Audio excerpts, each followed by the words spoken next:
Farm, how strong is Sung Jin-woo so far? His current power level going into Solo Leveling Season 2. I am estimating A rank. Right now, A rank. Right? I mean, even the girl made a comment that like, oh, this guy is pretty strong. Could he be actually like B rank? No, maybe even A rank. I think he's somewhere in A right now.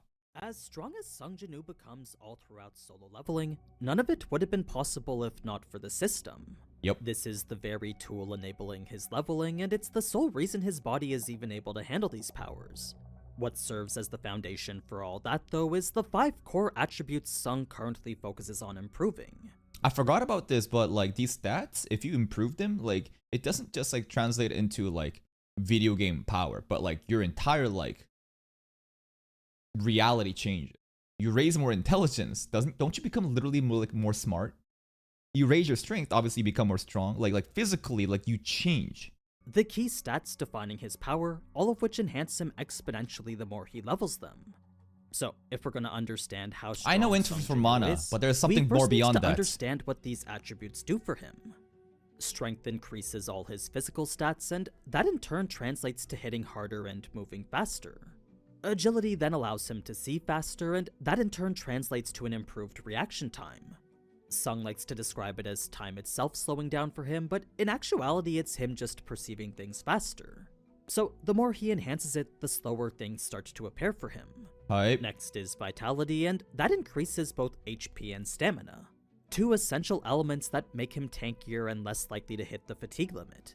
I thought he might become more fat if he increases vitality, but no, it's just like endurance. Intelligence then only increases his mana, serving as the fuel allowing him to revive his soldiers infinitely. Lastly, he has perception, and this is what Sung describes as crucial information being transmitted in the form of sensation and just vibes. Just instincts. The spidey senses. Feeling. He can sense auras and perceive the very flow of mana, allowing him to literally see just how strong someone was. So, now that you know what these attributes do, we can start from the beginning when all of them were simply at 10. Sung had just been entered into the system, and the penalty quest resulted in him gaining his first passive and active skills. Skills are the abilities he picks up from experience and runestones, which, just like himself, he can level up as well. Oh yeah, the runestones, I forgot about that. You literally consume them, it turns into a skill. They unfortunately max out at a level of 3, but it's after that that they can be upgraded to their ultimate versions. Cool. So long as Sung continues to become more proficient with them, he can eventually upgrade them into the most refined and effective versions of themselves. That's actually so cool how this simple skill known as dash, which is just quick movement, is illustrated in such a, just like a visually pleasant way, right? Like very simple skills like dash or like, what is the word? Intimidate or something, right? It's just like, they make it look way cooler than it sounds. For now, he just has tenacity and dash, but both over time become more and more powerful. So, tenacity is a passive that halves damage whenever his health drops below 30%, and OP. There's been a couple of times where we've seen it save him from those really tough boss fights. Dash enhances movement speed by 30%, and this too would be a nice bit of utility we see him get quite a bit of use out of. Whether it be evading enemies or closing the gap between them, there was no downside for being able to do things faster. Fast forward now to the dungeon in the subway, and this brings us to Sung's very first level up. He would equip Kim's sword, which enhanced his attacks, then use it to kill Lycans until there were no Lycans left. Mr. Kim's sword. Mr. Kim, that fucking traitor. A traitor, bro. The one that backstabbed us. The one that just left us. But his sword is more useful than him. 20 plus of them would bring him to level 7, and the reward for that was a title calling him Wolfslayer. As a buff that only applied when the title was equipped, it increased all his stats by 40% when fighting against beast-type monsters. Yeah, and that's why he equipped that shit in the most recent episode, right? Against the bears. Now, 8 more... I wonder if those... Like, that passive probably doesn't translate into our shadows, right? I doubt that title beast, you know, extra damage against beast is something that also applies to Igris and other shadows. It's probably just unique to the person that actually has it. Levels would be gained while farming the 2 main floors of the subway dungeon, and another 2 after killing Kasaka on the 3rd. This brings him to level... I am just so regretting that we didn't have a rise here. Could you imagine? Could you imagine if we arised on the snake? That would be so fucking sick. The 3rd. This brings him to level 17, which is also the point where he gets his first real weapon, Kasaka's Fang, which not only increases his attack damage, but can also apply the status effects of Bleed and Paralysis. Bleed decreases the target's health 1% a second, while Paralysis renders a target unable to move for a bit. Both were effects we saw put to very good use against Hwang's group. One more level would be gained after killing the golem from the dungeon break, and 3 more gained after defeating the C-rank spider boss. This brought him to level 21, then the emergency quest after rewarded him with the brand new skill Bloodlust. OP. Bloodlust imbues the effect of fear onto a target or multiple targets, decreasing the stats of those afflicted by 50%. It only lasts for a minute, but for the Domain intense aura it expansion! emanates, that's usually enough for Sung to get whatever he wants out of it. That scene was Now, so sick. It's a bit after this that Sung would ingest Kasaka's poison, and that would grant him quite a bit of physical damage reduction. This was only possible due to Kandiaru's blessing though, which was a permanent passive making him immune to all poisons, diseases, and debuffs. Oh yeah. That consumable, I'm like, why the fuck would anyone drink this shit? It's got such a negative, consequences, but we offset it. And now, immune to all diseases, any kind of debuff, any abnormality, status ailment. And your regen is better while you're sleeping, you recover better too. The tower dungeon brings us to Sung's fight with Cerberus, a grueling battle which in the end would reward him with 4 more levels and his first equip item. The item was the Gatekeeper's Necklace, and this improved both agility and perception. Kinda kinky. It's like a choker with like claws coming out of it. Jinmu wearing that shit. No, we gotta like toggle the invisibility on like our equipment, like in a video game, because sometimes you got good gear, but you don't like the visual aesthetics of it, so you turn it off. This unfortunately had to be worn in order for the bonus to take effect, but yeah, like it this. did disappear once it was on. So luckily that made wearing such outlandish gear a whole lot easier. in order to aura farm. Literally that's it. Like these equipments don't really make him look that cool sometimes, right? Some of the other gears. Some gears are cool, some gears are not that cool, right? In order for Sung Jin-woo to aura farm, we need to toggle this shit off invisibility. Another level would be gained after killing the Hobgoblin boss from the Kang dungeon, then another one after that for hunting down all its underlings. That reaction. It was immediately after having defeated Kang, though, that the reward for that was a runestone bearing the stealth skill. This was the hidden skill which made Sung's fight with Kang much harder than it should have been. Like the invisibility. In fact, had it not been for Sung's perception which enabled him to track Kang's every movements, Sung knew he would have been killed by Kang for sure. Luckily, Sung didn't even need his eyes, since at this point in the story, his perception was high enough to know exactly where Kang was without even looking at him. He's flexing! It was another use for the stat aside from knowing whether or not to fight someone. The primary reason he'd been putting any points into it at all. So, by making this stealth skill his own now, Sung too could cloak his body and hide every single trace of it. I wonder if he used perception on Hwang Dong-suk right now outside the Red Gate, what he would feel. Hwang Dong-suk is probably way stronger than him right now. But like, will Jinmu surpass A rank in this Red Gate? Like, I could see it. The amount of time being spent, like a hyperbolic time chamber compared to outside. An hour could be like months or something inside the Red Gate. And he's just farming and getting new minions too. I could see him getting to almost S rank after this.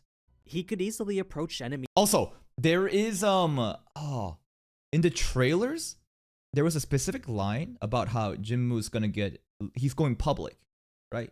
Jinmu is going public with his rank. He's about to get re-ranked like assessment. I remember that shit from the trailer. Does it make sense for him to only land at A rank? No, it would be minus aura if we did that. He must reach S rank to aura farm when we, go out and do the whole re-ranking thing. It has to be S rank. Without being seen at all. Now, with Sung being level 27, this would be the point where he would start doing the 19 C rank raids with Jinho. The first day had granted him 1 level, 2 new skills, and a skill upgrade, then the second another 3 levels since the new skills were so incredibly useful. You see, Dash had improved to level 2, and that alone increased its buff from 30% to 40%. Hype. It was a huge jump that went to make Sung even faster now. The passive skill was called Advanced Dagger Technique, and this was earned. We can't really appreciate like the faster speeds though, right? Because like I mean, visually, it's just like the first usage of dash is probably gonna be the most impactful to people. I don't think most people are truly like appreciating like, oh, he's 10% faster now. Oh, level 3 dash instead of level 2 dash. It's a little too, the details are too thin. After having fought with a dagger for so long, it was a reward for his ever-increasing proficiency with it, and as such provided 33% increased damage whenever he was using one. Hype. This also came Dagger with mastery. the brand new active skill critical attack, and this simply made it easier for All Sung to crits. target his opponent's vitals. It provided the most optimum way to attack with his daggers, and as such would guide him to the weak spot most lethal to them. This is such like a MapleStory-esque game features, right? Dagger mastery. You get like a new job advancement. You become like a thief or like a bandit or something. And there's like a new passive where you increase dagger mastery. You just have more like proficiency with that specific weapon and shit. After which additional damage would be applied if the weak spot was hit. That may sound standard given our own perception of critical attacks in video games, but for Sung this was a lot bigger than any of us may have considered. What I mean is that for him who'd just been mindlessly slashing in hopes of landing a hit, a clear path to maximum damage was literally game-changing. Before he'd only ever achieved it a couple of times, but it's when he did that he knew the fight was over. This changes with Kane's everything. Dungeon or the monsters here, Sung knew the moment his dagger made impact, the fight was finished. There was this satisfying feeling which made him certain of it. I wonder if he, like in Pokemon, like the super effective sound effect, you know that it feels nice, right? It's like, does he, like if you crits, it's like a cool effect, like a cool sensation. So, to be able to achieve that feeling with every attack, well, that was kind of like finding water in the desert. It had turned Sung into a monster-killing machine, essentially buffing his efficiency to the point that it was practically tripled now. By the 4th day, Sung and Jinho would have completed 9 C rank gates. Am I correct to assume that the sequence of events right now happening versus the goblins is mixing in the timing of like 1s, 2s? Every attack? Well, that was kind of like finding water in the desert. Like what you see right here is pretty fluid, but then it looks like the FPS kind of drops. It had turned Sung into a monster-killing machine, essentially buffing his efficiency to the point that it was practically. They're doing the 1s, 2s shit, right? Mixing up the timing to give this impression that like you can see the fight choreography better. It feels kind of slowed down. I don't know. Isn't it that? Practically tripled now. By the 4th day, Sung and Jinho would have completed 9 C rank gates, and it was at this point that Sung was level 39 now. 1 more would be gained while in a dungeon fighting against lizardmen, and this would unlock access into the class change dungeon. An area where 2 more levels would be gained while fighting assassins and knights, then 3 more across the span of 6 hours while getting to Igris. 6 hours? The knights he killed dropped some of the best equipment he'd come across yet, and the end result was a Sung who was pretty kitted now.